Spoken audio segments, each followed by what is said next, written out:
ஆன்மீக தகவல்கள் நண்பர்களுக்கு வணக்கம். பணம் இல்லை என்ற சொல்லுக்கு உங்களுடைய வீட்டில் நீங்கள் இடம் கொடுக்க கூடாது. அந்த அளவுக்கு வருமானத்தை பெருக்கிக் கொண்டே செல்ல வேண்டும். பணத்தை சேமித்து கொண்டே இருக்க வேண்டும். நீங்க சொல்றதெல்லாம் சரிதாங்க, ஆனா பணத்தை சேமிக்கணும் அப்படின்னா அதுக்கு வருமானம் வேணும் இல்லையா அப்படின்னா சரிதான், நிச்சயமா வருமானம் தேவை. அப்படி பணத்தை ஈர்ப்பதற்கான எளிமையான பரிகாரங்கள் ஆன்மீகத்துல பல சொல்லப்பட்டுள்ளது. அப்படிப்பட்ட ஒரு எளிய பரிகாரத்தை தான் இந்த பதிவுல நாம பார்க்க போறோம்.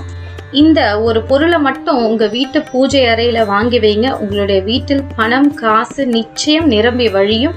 அது என்ன பொருள், என்ன பரிகாரம் அப்படின்னு தொடர்ந்து பார்க்கலாம். இந்த பரிகாரத்திற்கு ஒரு சின்ன பித்தளை தட்டு வாங்கிக்கோங்க. அதன் மேலே வைப்பதற்கு ஒரு வெங்கல சொம்பு ஒன்று வாங்கிக்கோங்க. மிக மிக சிறிய அளவில் இருந்தாலே போதுமானது. இது பூஜை சாமான்கள் விற்கக்கூடிய கடைகள்லையும் கிடைக்குது, ஆன்லைன்லயும் இருக்கு. அதோட லிங்க்கும் நான் பயோல கொடுக்குறேன், செக் பண்ணி பாருங்க. வாழ்க்கையில நாம எவ்வளவோ செலவு செய்கிறோம். இந்த பொருட்கள் வாங்குவதற்கு கணக்கு பார்க்காதீங்க. இது போன்ற சிறிய பரிகாரங்கள் தான் நம் வாழ்க்கையை மேலே உயர்த்தக்கூடியது. அதனால தான் சொல்றேன். சரி, அடுத்ததாக வெள்ளி பொருள் விற்கக்கூடிய கடைக்கு சென்று 1 கிராம்ல ஒரு பக்கம் லக்ஷ்மி தாயார் படமும் மறுபக்கம் தாமரை போட்டது போல இருக்கக்கூடிய வெள்ளி காயின் ஒன்று வாங்கிக்கோங்க. இதுவும் பெரிய அளவு விலையெல்லாம் இருக்காது. ஒரு 100-200 ரூபாய்க்குள்ளதான் இந்த காயின் இருக்கும். ஒரே ஒரு காயின் போதுமானது. இந்த பொருட்களை எல்லாம் ஒரு நல்ல நாளாக பார்த்து வாங்கி கொள்ளுங்கள். வளர்பிறையில் இருக்கக்கூடிய ஒரு நல்ல நாளாக பார்த்து வாங்கிக்கோங்க.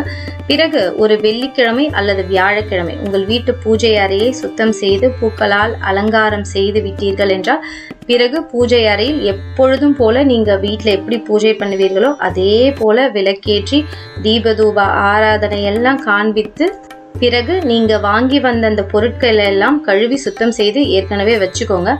அந்த பொருட்களை எல்லாம் முதல்ல இந்த சின்ன பித்தளை தட்டை வச்சுக்கோங்க. அதன் மேல சொம்ப வச்சு அதை நிரம்ப பச்சரிசியை போட்டு அந்த பச்சரிசிக்கு மேல நீங்க வாங்கி வந்த இந்த வெள்ளி நாணயத்தை வைத்து மகாலட்சுமி தாயாரின் திருவுருவ படத்திற்கு முன்பாக இதை வைத்து விட்டால் போதும்.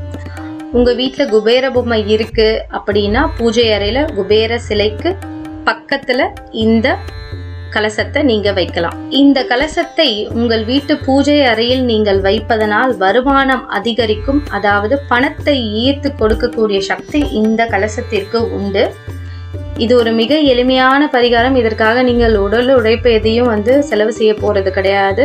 கடையில விற்கக்கூடிய பொருட்களை வாங்கி பூஜை அறையில வைக்க போறீங்க. அதுக்காக நீங்க அப்படியே வாங்கிட்டு வைக்கிறதுனால இது நடக்குமானா கிடையாது. ஏன்னா எந்த ஒரு பரிகாரமாக இருந்தாலும் சரி, அதை நீங்க மனசார நினைத்து வேண்டி அந்த கடவுளை நினைத்து மனமுருகி நீங்கள் கேட்கும் போதுதான் அதற்கான பலன் உங்களுக்கு கிடைக்கும்.